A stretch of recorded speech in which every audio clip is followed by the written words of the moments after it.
एक ऐसा हत्याकांड जिसमें 35 लोग नामजद किए गए, जिनमें 2 राज्यों के गृह मंत्री साथ में उस राज्यों के बड़े बड़े पुलिस अधिकारी रहे, लेकिन आखिर में सभी को बरी किया गया।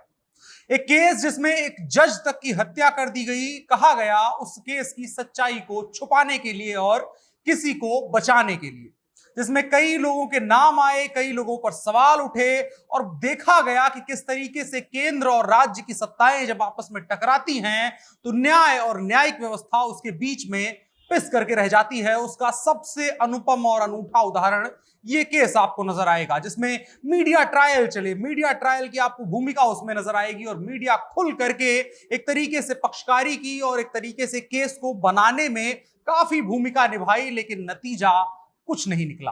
ये कहानी है सोहराबुद्दीन एनकाउंटर की, या यूं कहें सोहराबुद्दीन के फेक एनकाउंटर की कहानी। नमस्कार, मेरा नाम है अनुराग मिश्रा और ये है जुर्म @8pm, जिसमें हम आपको जुर्म की अलग अलग दुनिया से जुड़ी हुई कहानियां सुनाते हैं। तो ये कहानी है सोहराबुद्दीन एनकाउंटर केस की या फर्जी एनकाउंटर केस की, जिसमें जितना जुडिशरी ने काम किया, पुलिस प्रशासन ने काम किया, सरकारों ने काम किया, केंद्र और राज्य की सरकारें आपस में टकराई, उतना ही मीडिया की महती भूमिका इसमें रही। उसने भी बड़ा योगदान दिया, लेकिन नतीजा मन मुताबिक नहीं निकल पाया जैसा लोग सोच रहे थे। इसके अलावा एक ऐसा केस जिसमें 35 लोग गुनहगार बनाए गए और अधिकतर उनमें से आईपीएस अधिकारी थे। 2 राज्यों के गृह मंत्री तक को हत्या के लिए दोषी बनाया गया था, लेकिन आखिर में वो सभी बच करके निकल गए। अमित शाह और गुलाब चंद कटारिया देश के वर्तमान गृह मंत्री, उस वक्त राजस्थान के गृह मंत्री हुआ करते थे, गृह राज्य मंत्री हुआ करते थे, और उनके ऊपर भी सोहराबुद्दीन और उसके अलावा 2 लोगों की हत्या का साफ साफ आरोप लगा। 2 सालों के लिए तड़ीपार रहे गुजरात में, घुसने की जिनको अनुमति नहीं मिली, 3 महीने जेल काटनी पड़ी इसी केस की वजह से। लेकिन एक दिन फैसला आता है कि अमित शाह का इस केस से कोई ताल्लुक ही नहीं है। ये कहानी है इस चीज की। अब बताते हैं आपको किस तरीके से ये पूरी कहानी चलती है। उसके लिए सबसे आपको पहले समझना पड़ेगा कि सोहराबुद्दीन था कौन। सोहराबुद्दीन गुजरात और राजस्थान के मार्बल व्यापारियों से उगाही करने वाला एक माफिया था, जिसके लिंक अंडरवर्ल्ड तक जुड़ते थे। एक उसके घर पर रेड हुई थी, कहा गया था 40 से ज्यादा AK-47 उस दौरान बरामद की गई थी। बाद में अलग अलग उसको लेकर दावे किए गए। राजस्थान और गुजरात के मार्बल व्यापारियों से वसूली करना इसका जो पेशा था, और उसके साथ साथ अंडरवर्ल्ड का सपोर्ट था, तो लोग डरते थे और इसका काम चुपचाप चलता रहता था। लेकिन एक दिन यह हुआ कि गुजरात और राजस्थान के बड़े मार्बल व्यापारी RK मार्बल, जो कंपनी का नाम था, विमल नाम था उनके मालिक का, उनको धमकी दे दी और उनसे पैसे उगाही कर लिए। अब उसके बाद पूरी इस लॉबी पर असर पड़ना था, क्योंकि वो सबसे बड़े व्यापारी और सबसे बड़ा नाम माने जाते थे। इसके बाद सबसे पहले मार्बल व्यापारी जाते हैं राजस्थान के गृह मंत्री के पास कि हमारी मदद करिए, इसको रास्ते से हटाना है। वो कुछ नहीं कर पाते हैं। गुलाब चंद कटारिया कहते हैं हम आपकी मदद इसमें नहीं कर पाएंगे। इसके बाद वो आते हैं गुजरात। गुजरात में अमित शाह गृह राज्य मंत्री हुआ करते थे, नरेंद्र मोदी की सरकार थी, और उस वक्त पर नरेंद्र मोदी के ऊपर आतंकी हमलों की साजिश की बड़ी खबरें आ रही थी। इस वजह से अमित शाह और नरेंद्र मोदी दोनों साथ रहते थे, हाईलाइट हुआ करते थे अक्सर। तो अब अमित शाह के पास ताकत थी। माना जाता था कि अमित शाह गुजरात में कुछ भी अगर पत्ता भी हिलता है तो उसमें अमित शाह शामिल होते हैं, उनके मर्जी के बिना नहीं हिलता है। लोग अमित शाह के पास जाते हैं, अमित शाह कहते हैं कि ठीक है, आपका काम हो जाएगा, इसको रास्ते से हटाया जाएगा। अमित शाह ये केस दे देते हैं DG वंजारा को, और उस वक्त पर बड़े पुलिस अधिकारी थे, और माना गया नरेंद्र मोदी का अगर कोई सबसे करीबी गुजरात में पुलिस अधिकारी उस वक्त पर था तो DG वंजारा ही थे, उनको दिया गया। लेकिन अब सबसे बड़ा सवाल यह था, ATS के हेड थे, एंटी टेरर स्क्वाड के DG वंजारा, इस वजह से बड़ी करीबियां थी।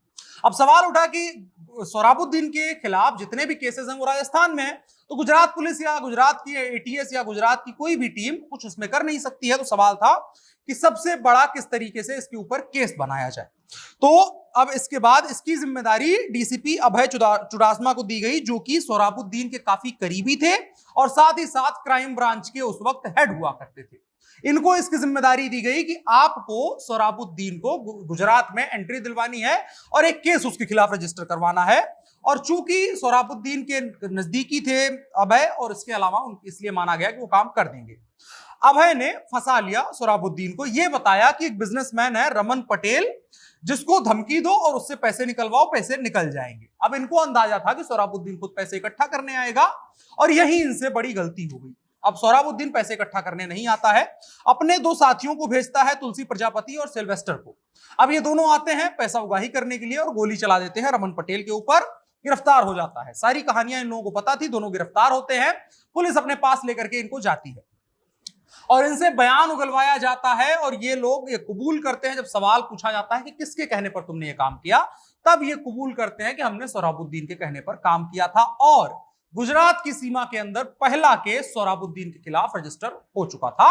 अब गुजरात की टीमों के पास, पुलिस की टीम जो क्राइम ब्रांच रही हो चाहे अलग अलग एटीएस रही हो, सबके पास पर्याप्त मौके थे कि जहां भी सोहराबुद्दीन मिले उसको उठा लिया जाए। अब सोहराबुद्दीन को भी पता चल गया कि हमको फंसाया गया है और डीसीपी अभय ने हमारे साथ धोखा किया है। इस वजह से उसको भी लगा कि अब जान पर खतरा है, कुछ दिन बाहर रहते हैं। बाहर रहने के चक्कर में पहले मुंबई जाता है और उसके बाद वो हैदराबाद चला जाता है, कई महीनों तक वहां छुप करके रहता है। अब यहां एक चीज करती है गुजरात पुलिस, तुलसी प्रजापति को जेल से छोड़ दिया जाता है, ये कह के कि तुम जाकर के सोहराबुद्दीन के बारे में हमको सारी सूचनाएं दोगे और ये बात सोहराबुद्दीन को पता नहीं चलनी चाहिए। और ऐसा ही होता है। सोहराबुद्दीन हैदराबाद गया हुआ है, उसे लग रहा है कि किसी को नहीं पता है, लेकिन गायत्री प्रजापति, तुलसी प्रजापति लगातार ये बातें बताई जा रहा है गुजरात पुलिस को कि उसकी मूवमेंट क्या है। अब गुजरात पुलिस हैदराबाद में घुस करके नहीं मार सकती थी। एक दिन पता ये चलता है कि सोहराबुद्दीन 22 नवंबर 2005 की शाम को अपनी बीवी कौसर बी के साथ में, पता ये चलता है कि वो हैदराबाद से महाराष्ट्र आने के लिए निकल चुका है बस में बैठ करके, इसीलिए अपने किसी वाहन का इस्तेमाल नहीं कर रहा है कि पहचाने जाने की संभावना ज्यादा है, बस में भीड़ होगी, छुप करके निकल जाएंगे। ये बात तुलसी प्रजापति बता देता है गुजरात पुलिस को। गुजरात की सीमा में जैसे ही बस एंटर करती है, डीसी बंजारा जो थे वो पहले से अपनी घात लगाए बैठे थे। 23 नवंबर 2005 की सुबह गुजरात की सीमा में बस पहुंचती है और उसे उठा लिया जाता है सोहराबुद्दीन को। पहला प्लान यह था कि सोहराबुद्दीन को उठाया जाएगा, उसकी बीवी को जाने दिया जाएगा बिना हो हल्ला के, ताकि मामला छोटा रहे और ज्यादा लोग इन्वॉल्व नहीं होंगे तो मामला निपटाना आसान होगा। लेकिन अब बस में और यात्री थे, सोहराबुद्दीन की बीवी कौसर भी चिल्लाने लगती है, दबाव बनता है और पुलिस उसको भी उठा लेती है। और तुलसी प्रजापति पहले से ही पुलिस के पास होता है निशानदेही के लिए। अब 3 लोग थे पुलिस के पास, या डीसी बंजारा के पास कह लें कि 3 लोग थे। उनमें कौसर भी थी, सोहराबुद्दीन था और तुलसी प्रजापति था, जिनमें से 2 के खिलाफ गुजरात पुलिस के पास केस रजिस्टर्ड था कि धमकी दी है और मार्बल व्यापारियों से वसूली करने की कोशिश करी है और गोली चलाई गई है। अब लेकर के उनको जाया जाता है और 23 नवंबर 2005 को ही अहमदाबाद का एक आउटर में दिशा फार्म हाउस नाम से एक फार्म हाउस होता है, वहां ले जाकर के इनको रख दिया जाता है। 24 और 25 नवंबर को वहीं रखा जाता है और यहां रखने का एक वजह थी कि डीसी बंजारा का पैतृक गांव भी वहीं था जिस इलाके में वो फार्म हाउस बना हुआ था। 24 और 25 नवंबर को इनको वहीं रखा जाता है, कोई मूवमेंट नहीं होती है।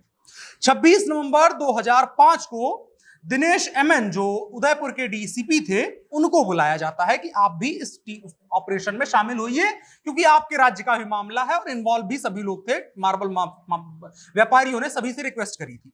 ज्वाइंट टीम बनती है गुजरात पुलिस की और राजस्थान पुलिस की। सोहराबुद्दीन को फार्म हाउस से बाहर निकाला जाता है 26 नवंबर 2005 की सुबह को, और उसके बाद तुलसी और कौसर बी को फार्म हाउस में ही रखा जाता है। इसको बाहर निकाला जाता है, फार्म हाउस से दूर ले जाया जाता है। अब इसके फेक एनकाउंटर की कहानी वहां गढ़ी जा रही है, उसको समझने की कोशिश करिए। एक कांस्टेबल को डीसी बंजारा कहते हैं कि जाओ थाने से एक मोटरसाइकिल लेकर के आओ। मोटरसाइकिल इसलिए ताकि एक गिरते हुए आदमी को चोट कितनी लगती है और चोट लगने की संभावना और तमाम चीजों पर पुलिसिया एंगल से जांच की जा सके कि कितना रियल ये फर्जी एनकाउंटर लगने वाला है, तब जो फर्जी हुआ करता था। कांस्टेबल मोटरसाइकिल लेकर के आता है, गुजरात पुलिस का कांस्टेबल मोटरसाइकिल लाता है और राजस्थान पुलिस के कांस्टेबल को कहा जाता है कि तुम इस मोटरसाइकिल को चलाओ और चलाते चलाते कूद पड़ो और पता किया जाए तुम्हें चोट कितनी लगती है। राजस्थान पुलिस का कांस्टेबल ऐसे ही करता है। अंदाजा लग चुका था कि मुंह पे चोट लगेगी, हाथ में चोट लगेगी, कैसे गिरेगा क्या नहीं गिरेगा। और इसके बाद सोहराबुद्दीन को गाड़ी में बैठाया जाता है और चलती गाड़ी से धक्का दे दिया जाता है ताकि इसे चोट चपेट लग जाए। और इसके बाद 8 गोलियां लगातार उसके ऊपर दागी जाती हैं और सोहराबुद्दीन की मौत हो जाती है। अब सोहराबुद्दीन की मौत हो चुकी थी, सोहराबुद्दीन का मौत एकदम नेचुरल थी। खबरें आती हैं, बातचीत होती है। इधर कौसर बी को नहीं पता है कि सोहराबुद्दीन की हत्या हो गई है, लेकिन अब सोहराबुद्दीन को बाहर निकाला गया है तो कौसर बी भी चीखना चिल्लाना शुरू करती है। इसको दबाने के लिए पुलिस के ऊपर फिर से दबाव बनता है कि अब क्या किया जाए। लोग सवाल कर रहे थे कहां है कहां है, इसको भी मार दिया गया और मार करके जला दिया गया और जला करके हड्डियों और राख को इधर उधर फेंक दिया गया। तुलसी प्रजापति जो पहले गवाह था, पहले उसको छोड़ा गया था और अपने मुखबिर के तौर पर इस्तेमाल कर रही थी पुलिस, उसको इस एनकाउंटर के गवाह के तौर पर छोड़ दिया गया कि तुम हमारे गवाह रहोगे कि एनकाउंटर हुआ कैसे है। अब मामले पर सवाल उठने शुरू हुए। पुलिस इधर डर रही थी, जो जिस टीम ने एनकाउंटर किया था और तमाम घटनाएं की थी उसको डर था कि तुलसी प्रजापति ने मुंह खोल दिया। हालांकि उम्मीद थी कि क्राइम ब्रांच की बात है और उसके अलावा हमारे ही सब लोग हैं तो कुछ होने वाला नहीं है, लेकिन डर इस बात का था कि क्या ये मामला सीबीआई को जा सकता है या फिर ये तुलसी प्रजापति क्राइम ब्रांच के अगर इंटरोगेट किया जाता है उसको तो मुंह खुल जाएगा क्या। और इसी दबाव में आकर के 26 नवंबर को मारा गया था सोहराबुद्दीन को। 26 दिसंबर 2005 को यानी कि ठीक एक महीने के बाद तुलसी प्रजापति का भी एनकाउंटर कर दिया जाता है। एक टोल नाका के पास उसे ले जाया जाता है और वहीं पर कहा यह जाता है, जो केस बनता है, कि आंखों में मिर्ची झोंक करके भाग रहा था पुलिस वालों के, इसलिए मारना जरूरी हो गया था, इसलिए मार दिया गया। यानी कि अब इस केस के तीनों लोग मारे जा चुके थे जिनको यह पता था कि पूरा घटनाक्रम वास्तव में है क्या। अब मामला और बढ़ गया। अब एक और आदमी का मर्डर हो चुका था, तुलसी प्रजापति का एनकाउंटर किया जा चुका था। मामले का दबाव बनता है। सेंटर में कांग्रेस की सरकार होती है, प्रदेश में भाजपा की सरकार होती है। दोनों सरकारों के बीच रिफ्ट बनती है और सेंटर का प्रेशर ज्यादा होता है, सेंटर के पास वाकई ताकत ज्यादा होती है। और इसके बाद सुप्रीम कोर्ट के कहने पर मामला सीबीआई को दे दिया जाता है और यहां से शुरू होता है इस केस का एक नया आयाम खुलना, जिसमें आपको नजर आएंगी बहुत सारी बातें। अब यह बात पता चलती है कि मार्बल व्यापारियों के कहने पर सब कुछ हुआ है, यह बात सबको अंदाजा लग चुकी थी। सीबीआई अपना काम करती रहती है और एक लंबे वक्त तक यानी 5 सालों तक सीबीआई अपनी सुस्त चाल से, जिसके लिए जानी जाती है हिंदुस्तान की एजेंसियां, उससे काम करती रहती है और कुछ निकल करके नहीं आता है। जुलाई 2010 में इतना दबाव बनता है और सेंटर की तरफ से इतना दबाव बनता है और लोगों की तरफ से, मीडिया की तरफ से इतना दबाव बनता है, नई नई मीडिया रिपोर्ट्स, नए सनसनीखेज खुलासे, उसके परिवार के लोगों से बात की जा रही है, पुलिस और क्राइम ब्रांच की चार्जशीट से उनके लोगों के बयान मैच कराए जा रहे हैं, उसमें कमियां निकल करके आ रही हैं, तमाम दबाव बना। जुलाई 2010 में अमित शाह अहमदाबाद में सरेंडर कर देते हैं। उनके ऊपर चार्ज लगता है किडनैपिंग का, मर्डर का और इसके अलावा वसूली का, और तमाम आरोप लगते हैं और उनको जेल चले जाते हैं। और इसके बाद अक्टूबर 2010 में अमित शाह जमानत पर बाहर निकल करके आते हैं, 3 महीने जेल रहते हैं, लेकिन कोर्ट आदेश ये देता है कि आपको गुजरात में नहीं आना है, गुजरात की सीमा से बाहर रहना है, यानी अमित शाह तड़ीपार कर दिए जाते हैं। और ये टैग बड़े दिनों तक अमित शाह के साथ चला। 2014 में जब अमित शाह चुनाव लड़ रहे थे तब भी एक प्रचार तंत्र ये भी काम कर रहा था कि तड़ीपार इनकी तरफ से चुनाव लड़ रहा है, तड़ीपार सारा मैनेजमेंट कर रहा है। तड़ीपार वाला टैग वहां से आया था अमित शाह के ऊपर। फिर इसके बाद मुंबई और दिल्ली में घूमते रहते हैं अगले 2 सालों तक। इधर सीबीआई अपना काम करने में जुटी थी। सीबीआई ने जो चार्जशीट पर बनाई थी अपनी, उसके हिसाब से 35 मुख्य अभियुक्त थे, सभी जेल भेज दिए जा चुके थे। अमित शाह भी उसमें शामिल थे, डीजी बंजारा उसमें शामिल थे, इसके अलावा तमाम जो पुलिस अफसर थे वो तमाम लोग शामिल थे, सभी को जेल भेज दिया गया। अब सुप्रीम कोर्ट ऑर्डर करता है एक और, जब सीबीआई की चार्जशीट देखी जाती है तो सुप्रीम कोर्ट ऑर्डर करता है कि अब इस केस की सुनवाई गुजरात की सीमा में नहीं होगी बल्कि गुजरात की सीमा से बाहर होगी। गुजरात की सीमा से बाहर महाराष्ट्र को तय किया जाता है कि वहां पर सुनवाई की जाएगी, वहां पर इस केस को चलाया जाएगा। एक और आदेश आता है, बड़ा गंभीर आदेश सुप्रीम कोर्ट का आता है, कहता है मामला संवेदनशील है, दूसरा जज बार बार अगर बदलते रहेंगे तो उनको टेक ओवर करने में टाइम लगेगा, जिससे केस लंबा खिंचता चला जाएगा। इस वजह से जो जज पहले दिन से इसकी सुनवाई करेगा वही जज आखिरी सुनवाई इस मामले की इस स्पेशल ब्रांच में, स्पेशल कोर्ट में करेगा। लेकिन अब देखिए अदालत की नाफरमानी होती है और पहले जज जो आते हैं जेटी उत्पत्ति, उनको ट्रांसफर कर दिया जाता है और उनको कह दिया जाता है कि आप किसी और डिपार्टमेंट में काम करेंगे, यहां पे एक और जज को लाया जाएगा।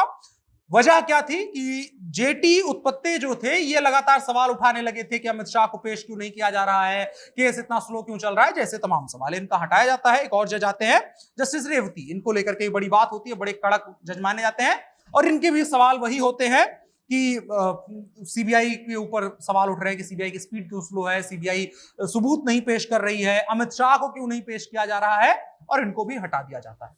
जज हटाए जा रहे थे, यहां तक तो बात ठीक थी। लेकिन जिस तीसरे जज की एंट्री होती है वो इस केस की महत्ता को, या यूं कहें कि इस केस के बाद कितने लोगों की पोल पट्टी खुलने वाली थी, वो बताने के लिए काफी था। जस्टिस लोया को अपॉइंट किया जाता है तीसरे जज के तौर पर। अब जस्टिस लोया का, अगर आप थोड़ा सा खबरों में रुचि रखते हैं, तो जस्टिस लोया का हत्या या मौत जो है कहीं ना कहीं आपने खबरों में सुनी होगी। बहुत लोग पीछे पड़े थे, बहुत सारे न्यूज चैनल्स ने लगातार इसको लेकर के स्टोरीज की थी। अब जज लोया आते हैं, स्पीड और अमित शाह के पेशी को लेकर के सवाल उठाते हैं। 15 दिसंबर का ये 2014 का टाइम देते हैं, कहते हैं इस तारीख को मामला पेश किया जाए। 2014 में ही चुनाव भी हो रहे थे, ये भी ध्यान में देने वाली बात है कि देश में चुनाव भी 2014 में ही हो रहे थे। ये आदेश देते हैं 15 दिसंबर 2014 को कि अमित शाह को पेश किया जाए।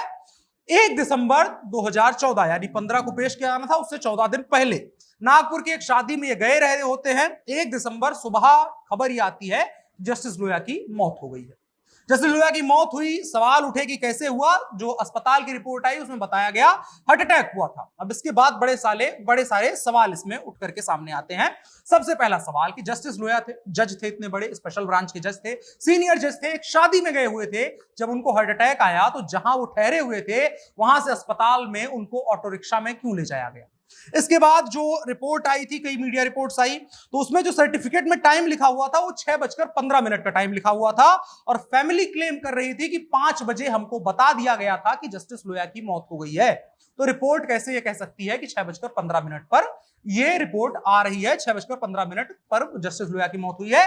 1 घंटा 15 मिनट का अंतर कैसे आ सकता है। इसके अलावा जस्टिस लोया के पिता कहते हैं कि उनके सर पर चोट थी, कपड़े पर खून लगने की बातें की जाती हैं। इसके अलावा एक और बात थी कि जस्टिस लोया का मोबाइल फोन गायब था। इसके बाद एक आदमी ला करके उसको दे देता है, लेकिन जस्टिस लोया के फोन में कोई डेटा नहीं होता है। आमतौर पर डेटा आसानी से डिलीट नहीं होता है, डेटा इंटेंशनली ही डिलीट किया जाता है।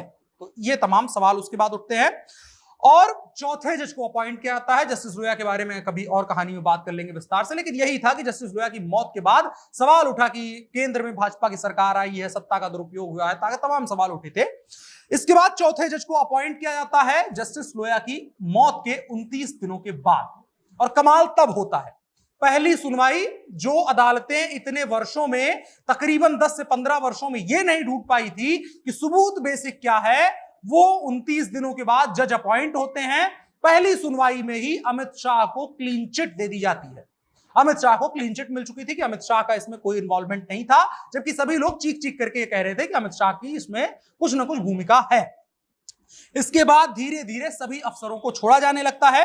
2016 में डीजी बंजारा तक को बाहर किया गया, जिनके कार्यकाल में 20 एनकाउंटर हुए और लगभग हर एनकाउंटर पर सवाल उठा, और हर एनकाउंटर के बारे में कुछ ना कुछ फेक वाला एस्पेक्ट निकल करके आया, और सोहराबुद्दीन भी उन्हीं में से एक था, उनको भी बाहर कर दिया गया। धीरे धीरे जितने बड़े अफसर थे वो बाहर रह गए। आरोपी किनको उस जज के द्वारा बनाया गया, उसमें जज जो थे, ड्राइवर को आरोपी बनाया गया, कमांडो को आरोपी बनाया गया, कांस्टेबल को आरोपी बनाया गया, और सहयोगियों को आरोपी बनाया गया। सीनियर अधिकारी जो थे, बड़े अधिकारी थे, उन सबको बाहर कर दिया गया, और 2017 आते आते सभी अधिकारी बरी हो चुके थे। ये पूरी कहानी थी। और इसके बाद सीबीआई कोर्ट केस जो है, जितनी चार्जशीट प्रस्तुत कहती है, सीबीआई की चार्जशीट लगभग कैंसिल हो जाती है, नए ढंग से जांच होती है, और उसके बाद नए ढंग से आरोप तय किए जाते हैं, उनको जेल भेज दिया जाता है। अमित शाह, गुलाब चंद कटारिया पहले ही छूट चुके थे, और इसके अलावा बाकी सारे अफसर भी छूट चुके होते हैं। आमतौर पर माना यह जाता है, जो सवाल सबसे बड़ा इस खत्म जब केस हुआ इसके बाद उठा, आमतौर पर माना जाता है सीबीआई जो अपनी चार्जशीट पेश करती है, अगर उसके मुताबिक फैसला नहीं आता है तो सीबीआई अपर कोर्ट में इस चीज की अपील करती है। लेकिन गजब की बात है कि आज की तारीख हो गई है, 2017 में फैसला आया था, इतने वर्षों के बाद भी सीबीआई ने एक बार भी उसको अपर कोर्ट में नहीं पेश किया कि हमने ये चार्जशीट बनाई थी, इतने लोगों को आरोपी बनाया था, लेकिन कोर्ट ने बाहर छोड़ दिया उन लोगों को। क्यों ऐसा किया गया, हमारी चार्जशीट में क्या बेसिक कमियां थी, केवल इतना कह देने भर से कि सबूत की कमियां थी, केस बंद नहीं किया जा सकता है। लेकिन ऐसा हुआ, और सीबीआई ने उसके बाद जाकर के केस नहीं ओपन किया। सवाल यही लोग करते हैं कि छोटे लोगों को फंसा दिया गया, बड़े लोगों को छोड़ दिया गया। बाकी सच्चाई यही है कि आज वो लोग जेल में हैं, बकाया जितने बड़े लोगों के नाम आए थे वो बाहर थे। सोहराबुद्दीन की एनकाउंटर तो हो ही चुका था। इसके अलावा भी बहुत सारी ऐसी कहानियां, उससे जुड़ी हुई दावे हैं। ये सारे जो है, ये चार्जशीट वाली बातें हैं जो आधिकारिक रूप से, दावे बहुत सारे अलग अलग ढंग के और बहुत बड़े बड़े किए जाते हैं कि कांग्रेस पार्टी का पर्सनल दुश्मनी थी, पॉलिटिकल मर्डर एक तरीके से करवाना चाहती थी, बीजेपी का जो नया चेहरा बन रहे थे उन लोगों का, ऐसे ऐसे भी दावे किए जाते हैं। बहुत सारे दावे हैं, लेकिन सच्चाई यही थी। बकाया आपकी राय क्या है कमेंट बॉक्स में बता सकते हैं, और कौन सी कहानियां आप सुनना चाहते हैं वो भी हमको बता सकते हैं। वीडियो को साझा करिएगा। फिलहाल के लिए इतना ही, हमें दीजिए इजाजत। शुक्रिया।